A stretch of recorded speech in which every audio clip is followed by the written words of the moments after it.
and welcome to Field Lab Earth, the podcast that's all about past and present advances in the fields of agronomic, crop, soil, and environmental sciences. Today, for part 4 of our series on integrated pest management, or IPM, we'll be talking about sustainable ag supply chains with Justin Krick, Kate Schaffner, and Ben Wickerham. Sustainable farming systems are important for all of us, from producers to consumers. It's therefore important for the full supply chain, from food companies and ingredient suppliers to farm service providers to CCAs and farmers, to support sustainable practices, many of which can have a beneficial impact on pest management. In this episode, we'll discuss the ongoing partnership and work being done towards these goals between the Nature Conservancy, Star of the West Milling Company, Kellogg Company, and producers in Michigan's Saginaw Bay region. Thank you to Kellogg Company for sponsoring this episode. I'm your host, Abby Morrison. Let's talk about science.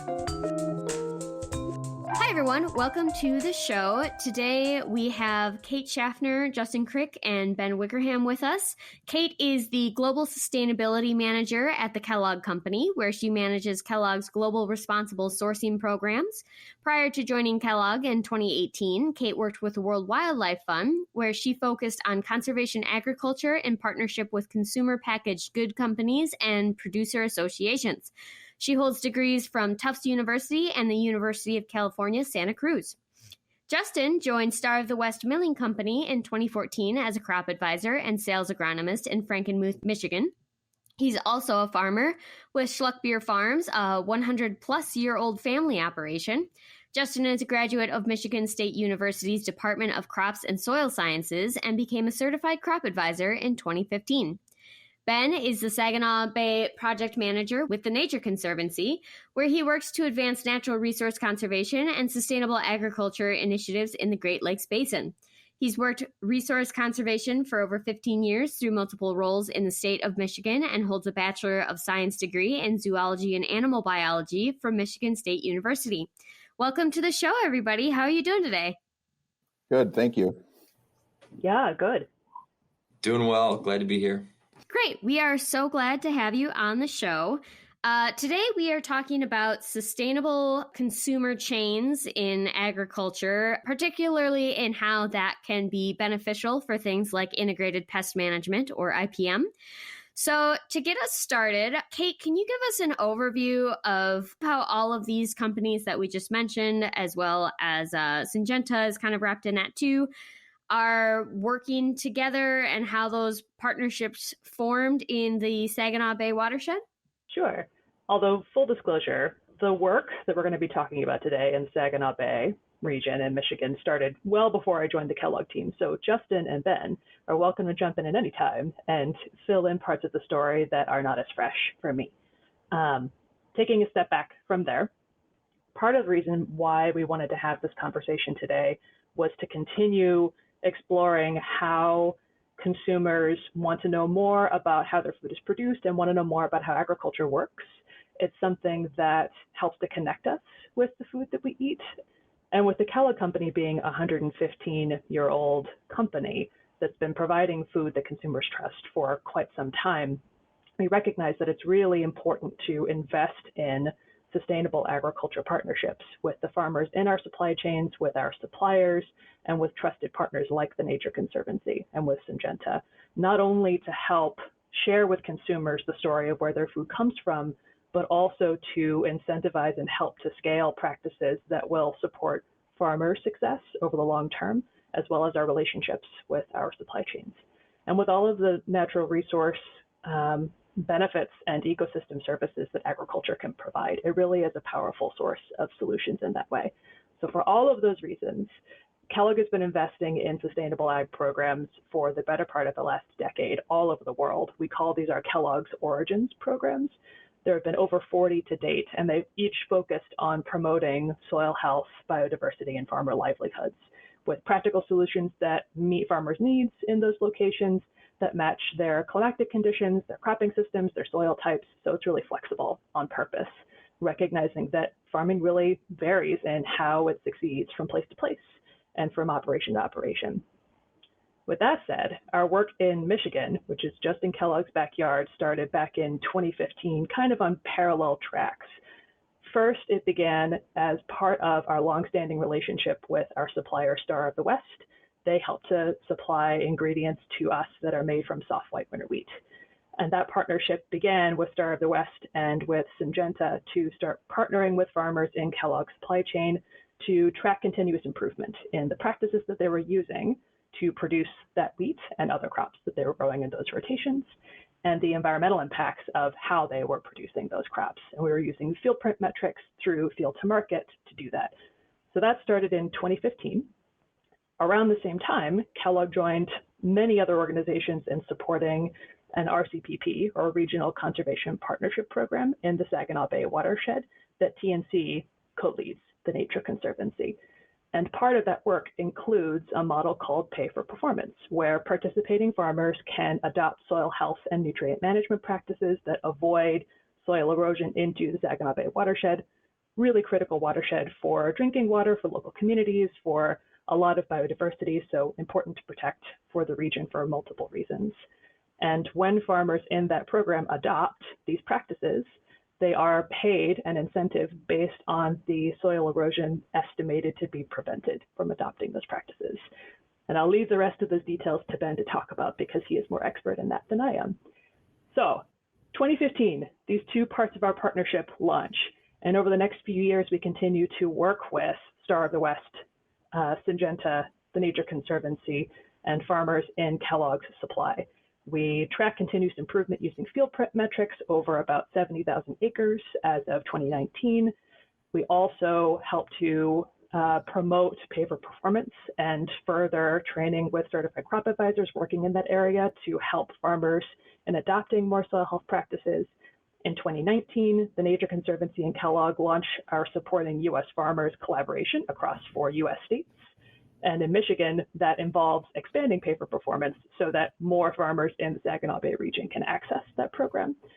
And to date, we've had a lot of really exciting results come out of that sort of nested set of partnerships. Last year, in 2020, we announced that Pay for Performance had enabled the adoption of conservation agriculture practices across 76,000 acres on 93 farms since 2015. And as a result, farmers had prevented nearly 3,900 tons of soil erosion from going into local waterways in the Saginaw Bay watershed, which is an incredible accomplishment, particularly given how critical maintaining the health of the Saginaw Bay watershed is from an economic perspective, from a quality of life perspective, and from a biodiversity perspective. And we're all the more excited to keep expanding that work, not only because of the water quality and soil health benefits that it can provide to farmers and to this community, but also because of some preliminary co-benefits that we've started to see from an integrated pest management perspective for some of those practices. So that's our story in a nutshell. Hopefully it's enough of a nutshell. Might have been a bit of a ramble. Oh, no, that was excellent. And just, wow, what staggering numbers.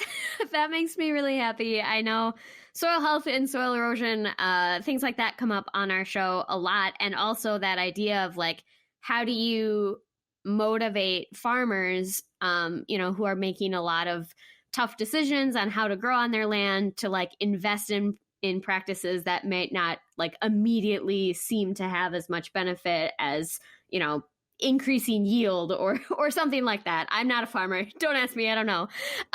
Thank goodness we have one on our show today to provide much, much greater expertise in those areas. But that's really cool.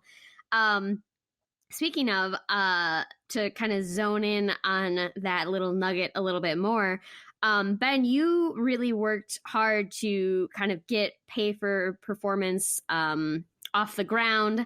So I was hoping you could tell us more about this program, kind of the origins of, why you wanted to get this going, as well as its expansion over time.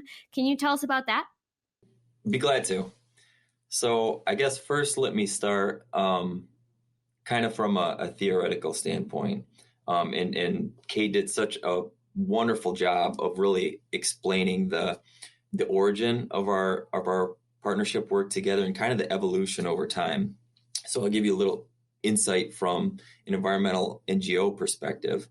So going back to 2015, when we first started engaging in Saginaw Bay watershed with other partners, just like Kellogg's, we really wanted to focus on non-traditional partners to deliver conservation. And what do I mean by that? We're all familiar with USDA and their suite of conservation programs through the U.S. Farm Bill. Fantastic. That's really the gold standard in terms of soil conservation.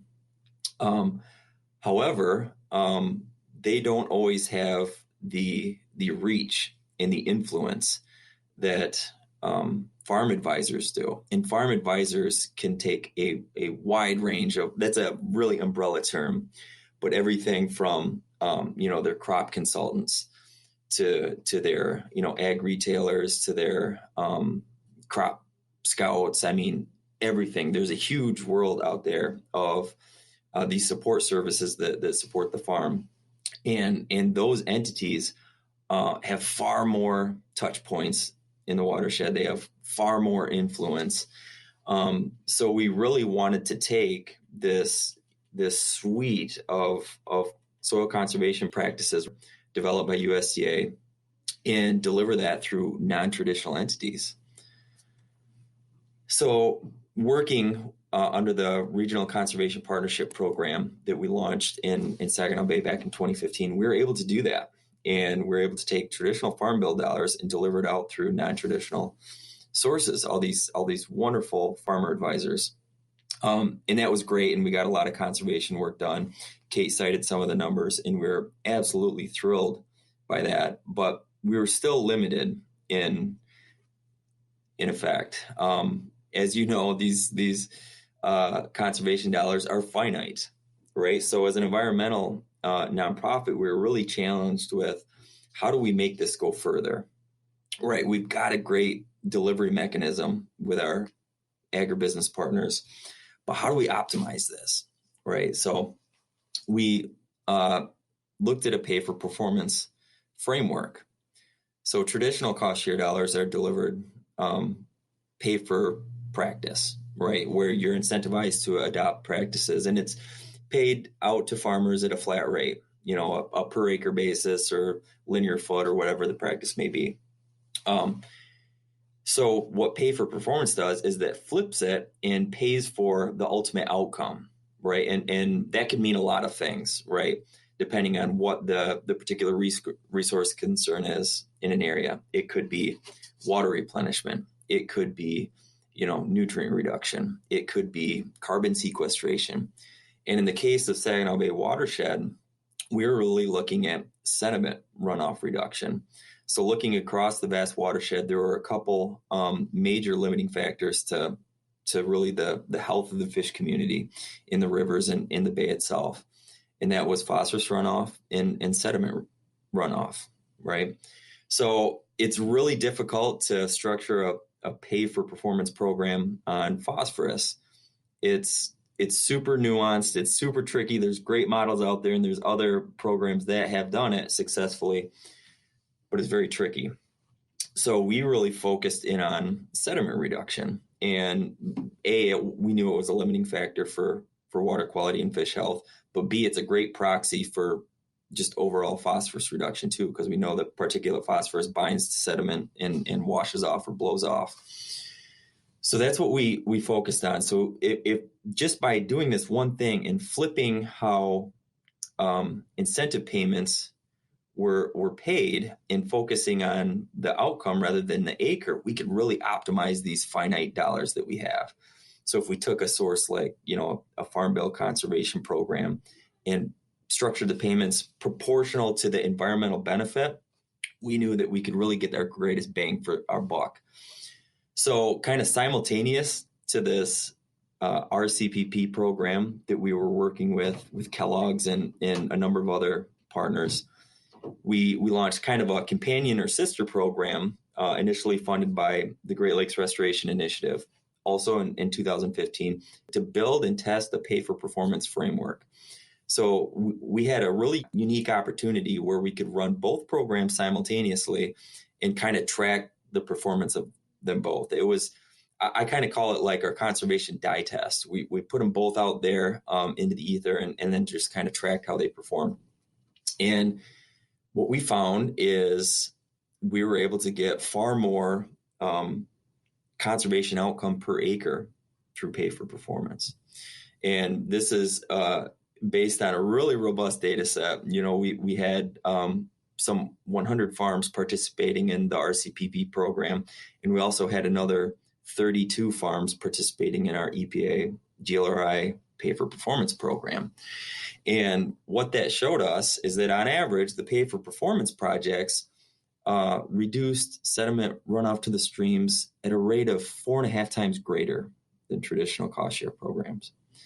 So we were thrilled with that. And that was really, that was a really long-winded way to get back to your initial question of why push for pay for performance, because the return on investment was over 4 times greater than pay for practice or pay for acre, right? So as our relationship continued to grow with farmers in the region, with agribusinesses like Star of the West, with corporate partners like Kellogg's, as we continued to progress the conservation work with those non-traditional partners, we really wanted to kind of just like flag, guys, there's a better investment of your funds here. You can get more for your dollar if we switch it to pay for performance. So Kellogg's has been great because they've always been at really the cutting edge of conservation innovation, and they're always right there where they meet us right where we are in the conversation.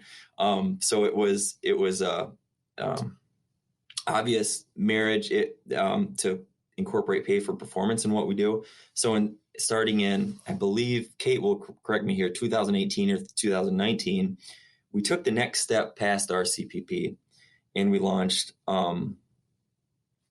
the Kellogg's and Nature Conservancy pay for performance program in Saginaw Bay watershed. And I guess I'll pause there.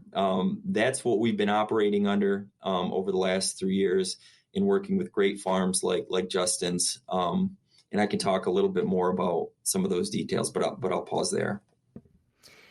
Yeah, I love this. So first of all, again, just like astonishing results. So congratulations. That must feel amazing. And thank you for all of your hard work, all of you and all of everyone who's involved with that. But also I like this a lot because as an outsider who doesn't know the ins and outs of the program, full disclosure up front, it seems like it would be helpful in being able to maybe give farmers more latitude to try different combinations of techniques on their farms rather than being like, you have to, for example, install riparian buffers, which like may or may not be useful on where they live, as a practice. But then maybe they can use other techniques that are more suitable to the land that they're growing on. If you're aiming for the result rather than, just across the board implement this thing. Does that seem reasonable? Am I tracking correctly here? Yes, you are. Great. Great observation. And I will add on that note that was one of the advantages of taking pay for performance and working with Kellogg's as a supporter of this. So as I said, we kind of built the framework and kind of assembled this program through an EPA GLRI grant, but at the end of the day, we were still limited in our flexibility, right? It was funding for a very specific river watershed. There was a very specific suite of practices. And when we could take this to the private sector and have support organizations like Kellogg's partner with us on pay for performance, we were really able to ramp up the flexibility that you just described. I would say Kellogg's really, probably more than any other partner, made this farmer friendly. They allowed us that latitude to expand the practices offered. For one, we were hearing there's a lot of interest in pollinator strips. we were able to provide just added flexibility in terms of the farmer agreements. They could vary the terms of their agreements. It expanded the geographical footprint. No longer did we have to, test this in a specific river watershed. We could go full basin wide. So it was great, and it added that flexibility that farmers really were asking for, because there's not a one size fits all practice standard for every farm, as you mentioned. Yeah, something that I really, really like about this is just like the partnership between all of the different levels of, like, some people have the resources, whereas like farmers always have this like really tangible boots on the ground experience and knowledge of where they work every single day. And so I love being able to partner, that specific knowledge with, certified crop advisor knowledge with, just all these pairings just make my heart really happy. So I'm very excited about that. That makes me very happy to hear. And then we've talked a little bit about some of the results of this program, but is there anything else you'd like to add as far as positive results or neutral or negative, whatever kind of results you found from this program? I would. So there's something very noteworthy I wanted to mention about really the last couple years of partnering with Kellogg's and others to deliver this kind of corporately funded pay for performance as opposed to publicly funded pay for performance. In addition to all the flexibilities that we're able to add on, it's really optimized pay for performance even further. So let me talk specifically going back the last couple of years. So we're just completing right now the second year of this pay for performance partnership, and starting enrollment on our third year. And we're seeing some interesting observations. And notably, that's interest in farm size has accelerated through this enhanced pay for performance with Kellogg's, I might say. So in the first 2 years, we've enrolled 7,800 acres of farmland that are receiving conservation treatment. That's great in and of itself. The story within the story, though, is that our average farm size enrollment has doubled, right? So that's a very interesting statistic. When we looked at our EPA GLRI funded pay for performance, there was still some skepticism out there, right? And we were getting kind of smaller farms, or if they were larger farms, they were just kind of dipping their toe into it and only enrolling a portion of their fields in our program. With this Kellogg's program and their pipeline of supply chain partners like Star of the West, the average enrollment size has doubled. It's went from 250 acres per contract to nearly 500 acres per contract. In addition, there's a perennial wait list to get into the program too, something that we did not experience in the EPA version of this. So we're really finding that we're kind of hitting our stride in terms of delivering pay for performance through the private sector. It's, again, increasing that ROI in just the sheer interest and the volume that farms are interested to enroll. So, through those first 2 years, and again, kind of spring verification and field checks are going on right now as farmers are getting back out in the field to verify these things. But, so far we can say that we've reduced over 600 tons of sediment runoff through this program, which is substantial. I mean, to put it another way, if you were to visualize this, that's like 40 some dump trucks full of sediment backing up and dumping into the bay, if not for this program, right? So that's a lot of dirt saved on the field and out of the waterways where it belongs. That's so wonderful. I'm so happy for you guys. What a lovely program. Yeah. So pivoting a little bit, Justin, now coming around to you as one of these farmers with the expertise on the ground. You worked a lot in getting pollinator strips kind of added to this program as a option. So can you tell us about what that process looked like, kind of why you wanted to get them added, Just give us the details on all of that, please. Yeah, absolutely. Thanks. A lot of it goes kind of back to what Ben was saying about the flexibility of these programs.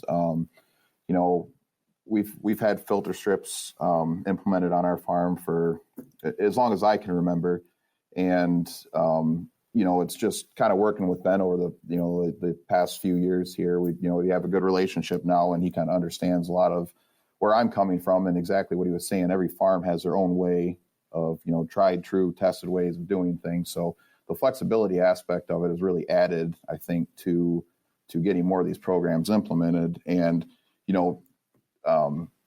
there might be a different picture out there, but farmers love bees, right? I mean, we understand that they're important for pollinating. There's no illusion to farmers on that, but there still has to be a way to interact with them, with how we raise a crop. And so we go back to the flexibility of these filter strips, which are also a good benefit. A lot of ours are where, Ben was saying they're along ditch edges, and we're trying to do our part to reduce runoff and keep nutrients where they need to be. So the biggest thing, farmers are great at, I'm not going to say shortcuts exactly, but every trip we make across the field, we want to do as much as possible. So, my biggest thing was, I would like a pollinator strip, but we already have these areas that are designated for filter strips. Well, why can't we, two birds, one stone type of thing? So, that was something I kind of pushed for. I kind of voiced my opinion to Ben, and it sounds like we're going to make it happen. I have the area prepped. We're just in the next month here, we're going to get together and get a drill, and I have the seed, which thanks for making that happen as well. So as soon as we get the opportunity, I'd like to get that in the ground and make it happen and see how it works out, and hopefully that might kind of set the bar and get other people interested in doing the same thing. It's making as much use out of that area, out of the land as we can. So if there's multiple benefits, why not?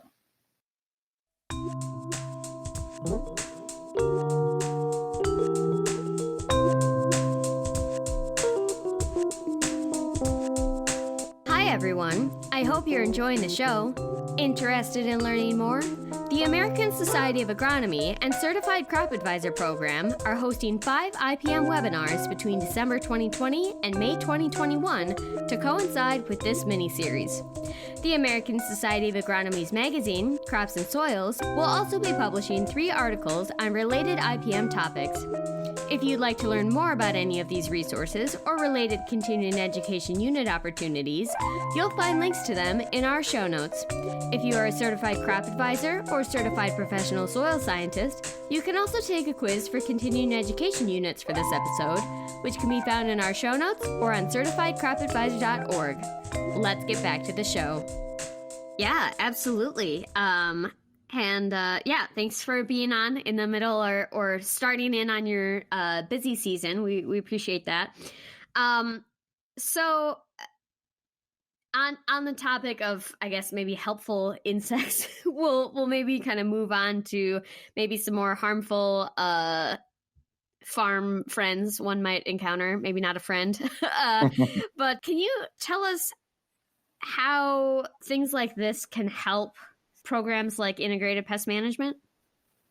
Yeah, absolutely. Living in farming in the Saginaw Valley, we have such a diverse crop rotation compared to other parts of the state. So that can hinder us from doing certain things, but it also gives us more opportunities to implement and utilize these IPM practices we have an opportunity versus if we were just growing, two different crops. I mean, we're growing 5, 6, 7. So with each of those crops comes a different way to, take care of these pest problems, whether it's insects or different weeds. There's different times of the year when they're planted. They're not all planted at the same time as corn and soybeans. And some of them are harvested earlier than others. So that gives us an opportunity to try and manage different pests in different ways. A big thing for sugar beet growers in this area, there's oilseed radishes, which are implemented typically after a harvested wheat crop.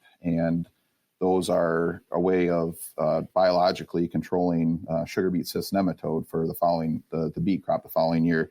So, I mean, we're already, it's the cover crop thing's not necessarily new in our area, but we're utilizing different ways of attacking some of these harmful pests.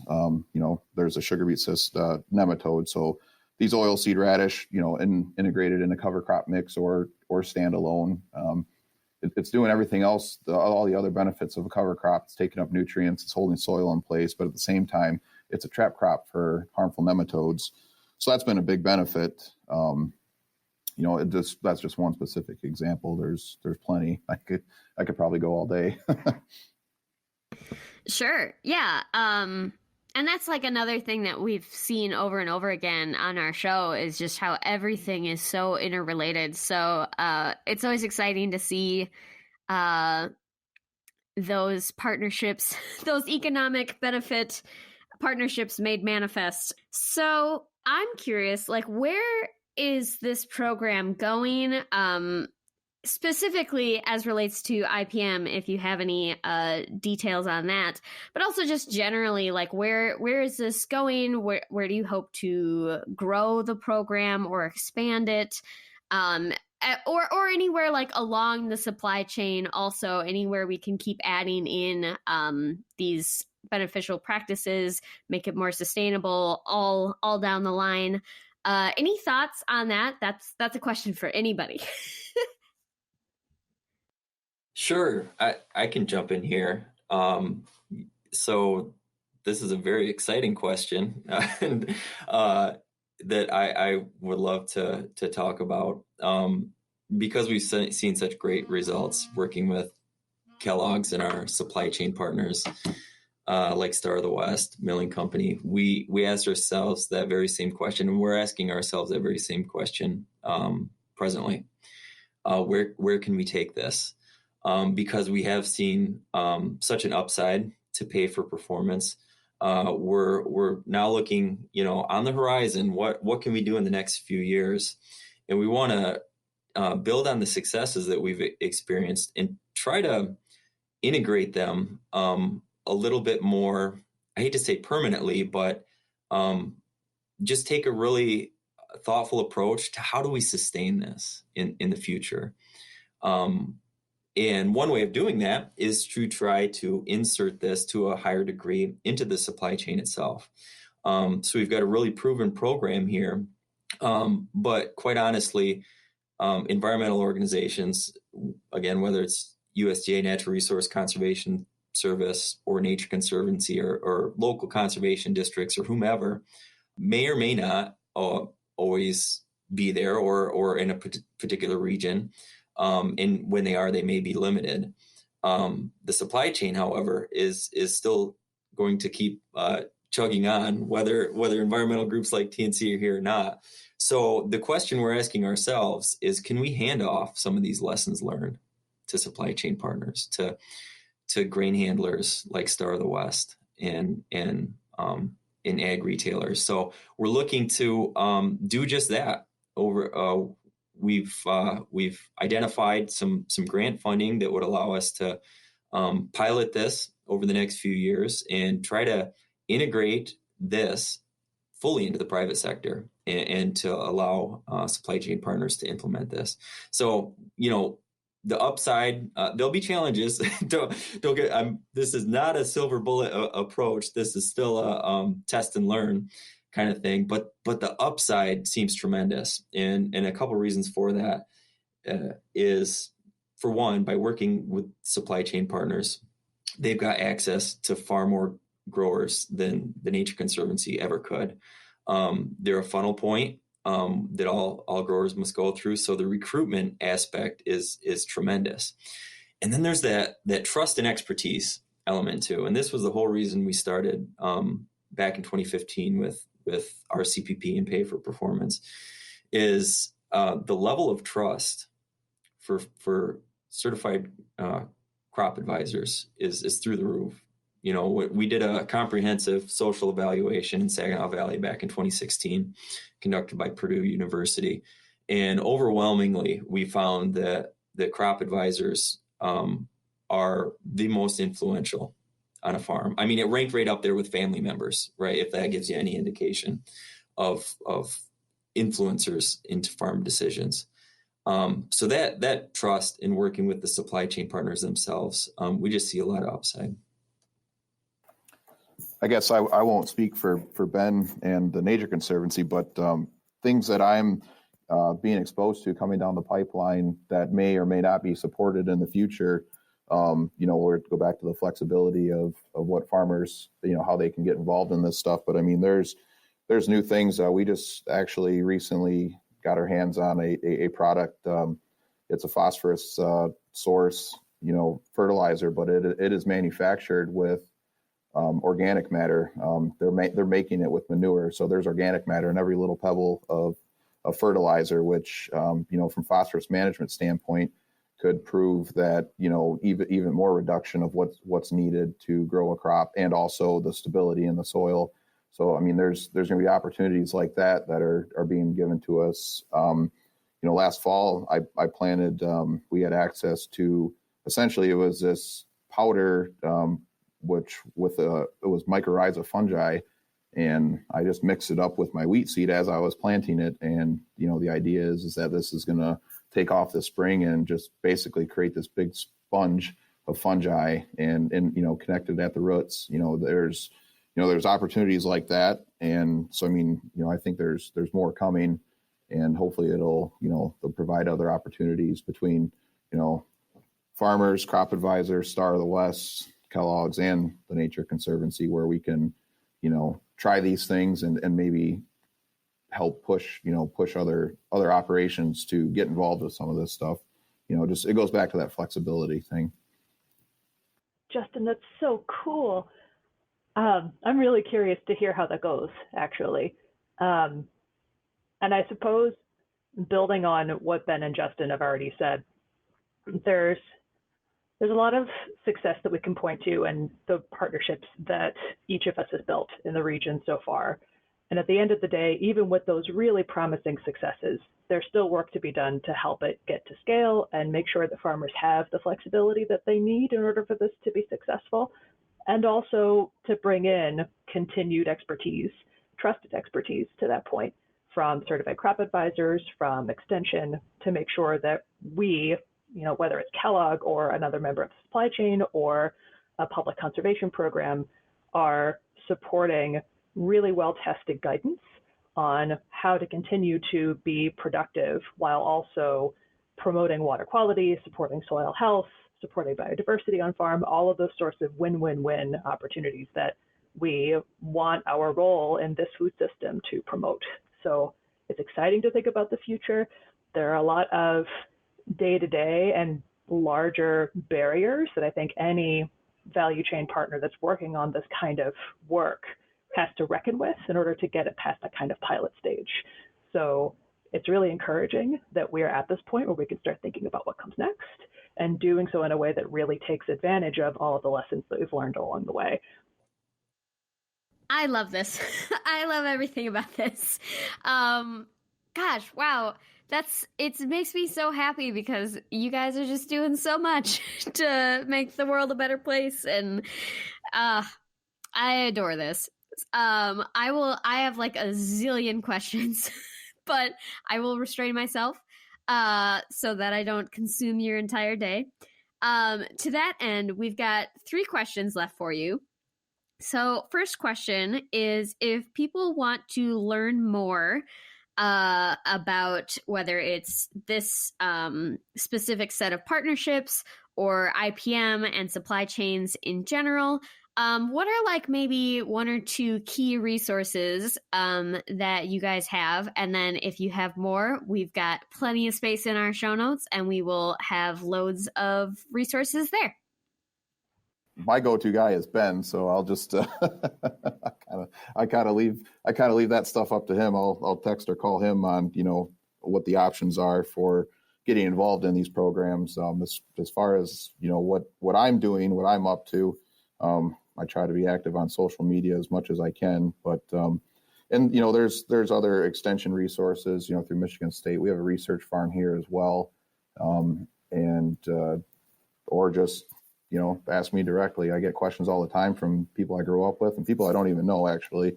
And sometimes that's just as beneficial. But, I try to stay in touch with all my farmer friends too, and let them know what's going on and what else is what's available to them.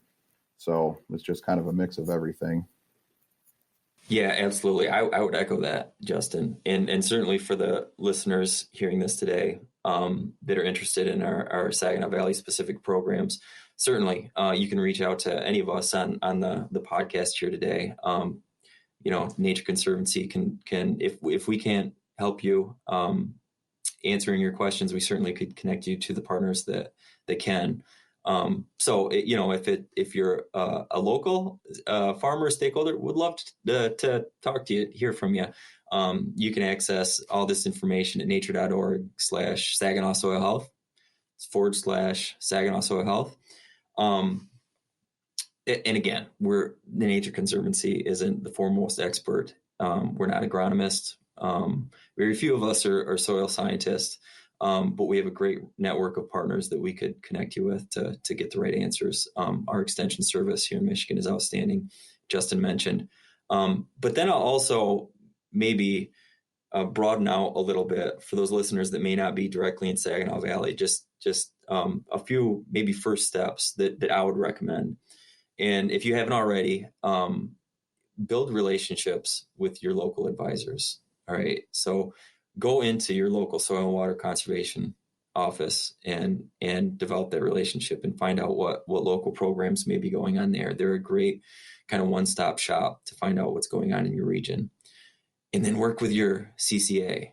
Now, these guys are the experts. Remember when I said Nature Conservancy isn't, the CCAs are, and have these conversations about program options and how can I bring on more soil health practices into the farm. And then the third thing, and again, Justin hit on this, is go talk to your neighbor farmer.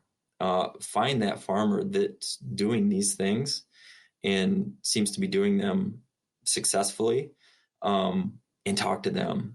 We're finding a tremendous, both in recruitment and then just technical expertise, a tremendous source of this are just your farming peers. And you're going to get the best information from them. So if you don't have a Justin in your area, go find a Justin.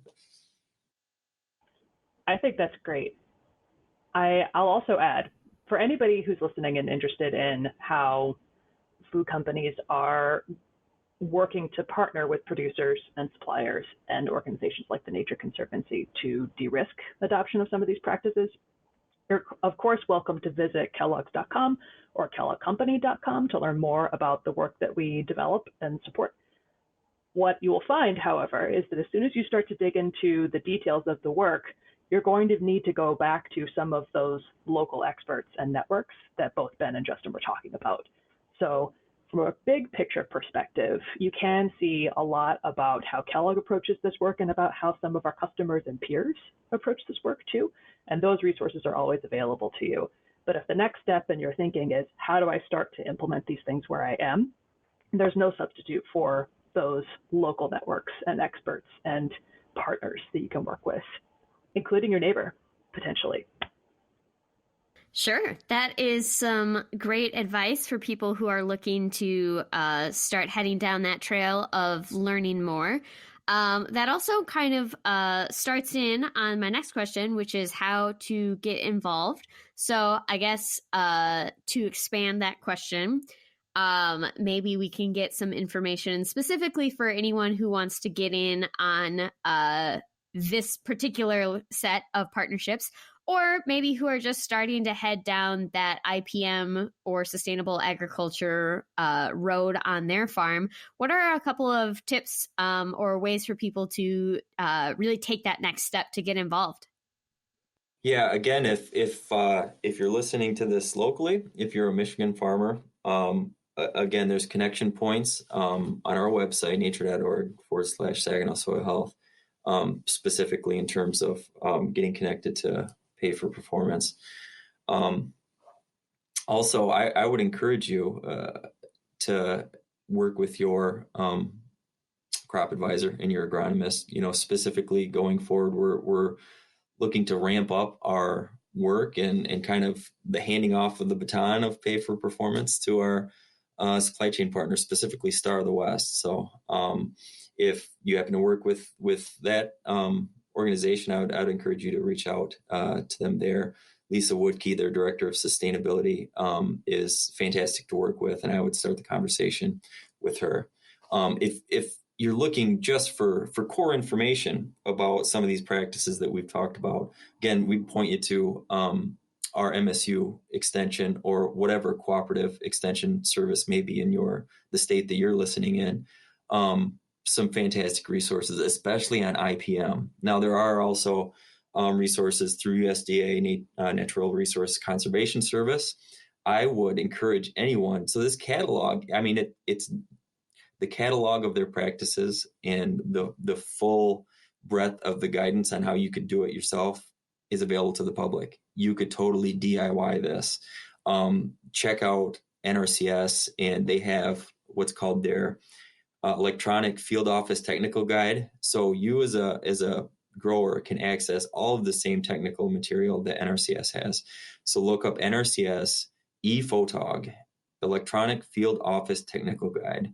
You can find all the practice standards and just helpful tip sheets on how to implement things like integrated pest management.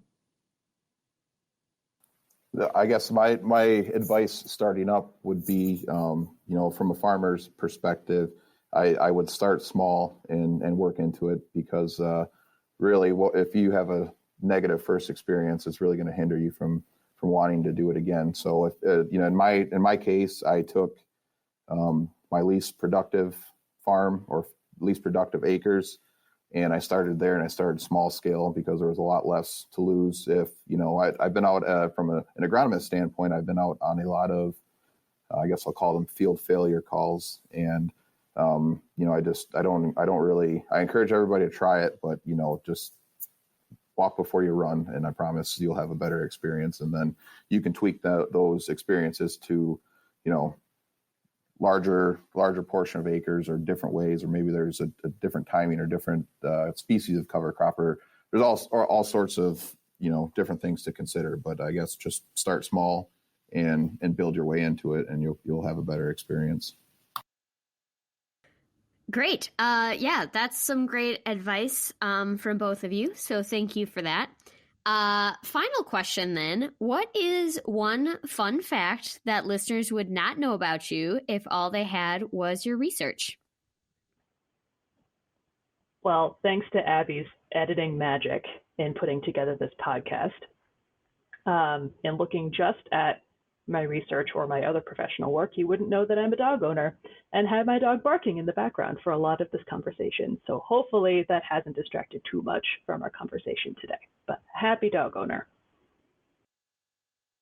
Well, look, this isn't that interesting, but I guess I would note for myself, by profession, I'm our Saginaw Bay project manager for the Nature Conservancy. But on a personal level, I live, I work, and I recreate in Michigan Saginaw Bay watershed. I believe I may be the only Michigan TNC staff member in Saginaw Valley, and so it's personal for me. The agricultural conservation work we do, it extremely close to home. My family, we love outdoor recreation. We enjoy the rivers and the bay ourselves. We camp throughout the watershed. And it's really kind of an overlooked gem, so to speak. A lot of people don't think of Saginaw Valley as that, it's kind of the breadbasket of Michigan, right? But there's so much more to that too. So, I'm not just a Michigander, but a Saginaw Valley resident through and through. Well, nobody will probably believe this, but I'm a drummer in a polka band. And, actually, everybody in the band is either a farmer or a certified crop advisor or both. So it's, it's an environmentally friendly polka band. You win. That's awesome. Yeah, that's... I feel like listening to our fun facts about ourselves had a good, better, best feeling to them. That's incredible for both of you. I listen to you talk about who you are as people, not just as professionals, and I'm just so glad that we get to partner with you. You're both wonderful. Thank you. It's a great partnership. Excellent. Yeah, those are some super fun facts. As a Wisconsinite, I will link arms with my Polka kin. Awesome. I guess literally in the Polka sense, but also metaphorically as Midwest Polka people. Wow, wonderful. What a great conversation. Thank you all for being on here, giving us some of your precious time. And yeah, what a great conversation. Keep up the good work. You guys are crushing it. Thanks for being on. Thank you so much. Thank you. It was great doing this with everybody. Thank you so much.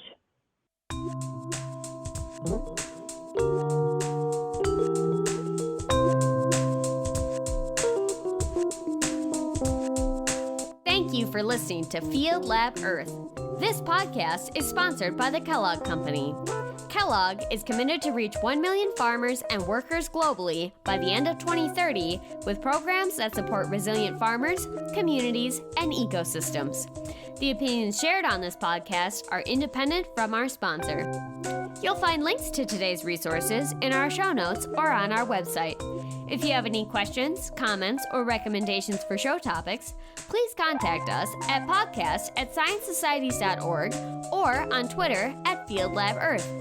If you'd like to hear more content like this, please subscribe, and don't forget to rate and review us on Apple Podcasts, Podchaser, Stitcher, or anywhere else you find your podcasts if you like our show. We're also available on Lyceum, the world's first audio learning community, where you can join our discussion group and comment on each episode. This podcast is a joint production of the American Society of Agronomy, Crop Science Society of America, and Soil Science Society of America. Special thanks to Lobo Loco for the use of their song Spook Castle on the intro and outro of our show. Opinions and conclusions expressed by guests are their own and are not considered as those of the American Society of Agronomy, Crop Science Society of America, Soil Science Society of America, its staff, its members, or its advertisers.